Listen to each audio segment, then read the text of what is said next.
ট্রেনের আসনবিহীন টিকিট কেটে এসি বগিতে ভ্রমণ করা জায়েজ হবে কিনা?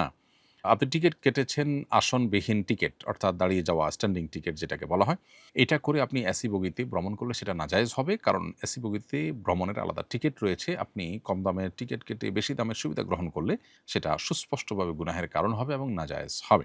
এসি বগিতে যারা আছেন তারা একটু বেশি টাকা দিয়ে টিকিট করেছেন তারা যে সুবিধা পাওয়ার জন্য, আপনি সেখানে যাওয়ার ফলে অর্থাৎ সেখানে আপনি কম দামের টিকিট কেটে বেশি দামের সুযোগ নেয়ার ফলে তাদের তো অসুবিধাও তৈরি হবে, তাই না? অতএব তাদের অসুবিধা হোক বা না হোক, মূলত আপনি যেই টাকায় টিকিট কিনেছেন তাতে যা সার্ভিস পাওয়ার কথা তার যে বেশি সার্ভিস আপনি নিচ্ছেন, এটা অবশ্যই অন্যায় হবে এবং নাজায়েজ হবে। এটা আপনার জন্য করা উচিত হবে না। দোকান ভাড়া দেওয়ার সময় সিকিউরিটি মানি হিসেবে যে টাকা নিয়েছি তা কি ব্যক্তিগত কাজে ব্যবহার করতে পারবো?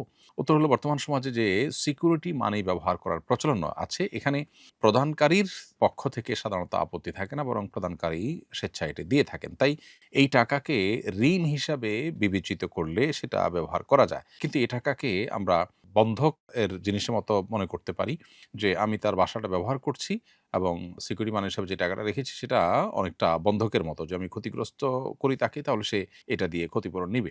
সেটা যদি হয় তাহলে এটার ব্যবহার করা জায়েজ হয় না। বিষয়টা উলামা ইকরামের উচ্চতর গবেষণা সাপেক্ষ বিষয়। আমি বিষয়ে কোনো কনক্লুশনে আসলাম না। দুটি দৃষ্টিভঙ্গি আছে এবং দুটি দৃষ্টিভঙ্গির আলোকে এক দৃষ্টিকোণ থেকে জায়েজ হয়, অপর দৃষ্টিকোণ থেকে ব্যবহার করা নাজায়েজ হয়। বিষয়টিকে আরো চূড়ান্তভাবে পর্যালোচনা করে আমরা কনক্লুশনে আসার মতো কোনো ডিসিশনে ইনশাআল্লাহ আসার চেষ্টা করব। আমাদের মহল্লা মসজিদে কোরআনের মজমা নামে একটি অনুষ্ঠান হয়। সেখানে দলবদ্ধভাবে কোরাস গাওয়ার ন্যায় কোরআন পাঠ করা হয়। এভাবে দলবদ্ধভাবে কোরআন তেলাওয়াত করা জায়েজ হবে কিনা?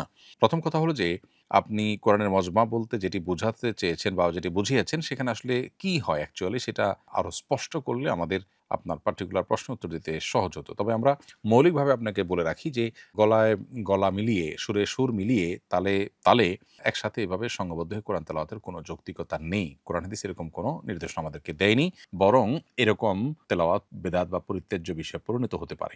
যদি মস্কের জন্য শেখার উদ্দেশ্যে এরকম সবাই একসাথে বলে, তাহলে সেটা ঠিক আছে। এটা পার্ট অফ ট্রেনিং যদি হয়, শেখার উদ্দেশ্যে যদি হয়, সেটা জায়েজ আছে।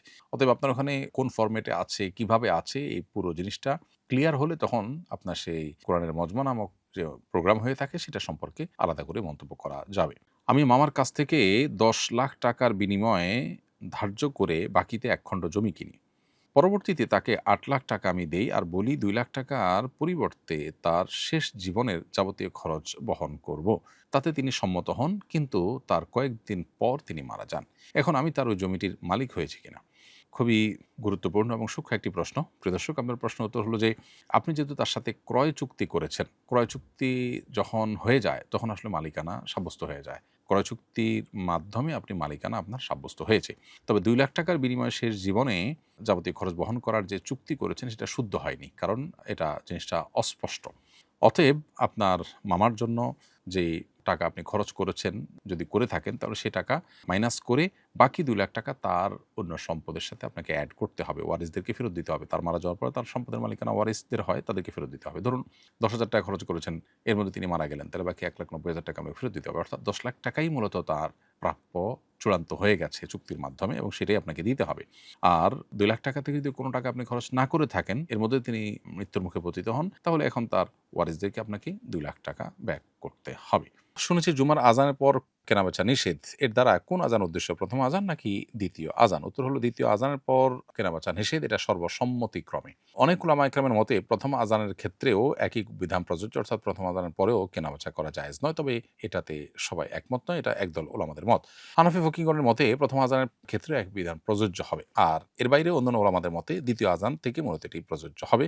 কারণ আয়াতের যে ব্যাপকতা, হানাফি মাযহাব অনুযায়ী আয়াতের যে ব্যাপকতা, এটা সব আজানকে শামিল করে। আর যারা বলেন যে দ্বিতীয় আজান থেকে প্রযোজ্য হবে, তাদের বক্তব্য হলো যে, মূলত প্রথম আজানটা নবী করিম সাল্লাল্লাহু আলাইহি ওয়াসাল্লামের সময় ছিল না এবং আয়াত নাযিল হওয়ার সময় ছিল না। দ্বিতীয় আজানটা ছিল বিধায় দ্বিতীয় আজানটাই হলো এখানে উদ্দেশ্য। প্রথম আজানটা যেহেতু পরবর্তীতে যুক্ত হয়েছে বিধায় ওইটার জন্য এটি প্রযোজ্য হবে না।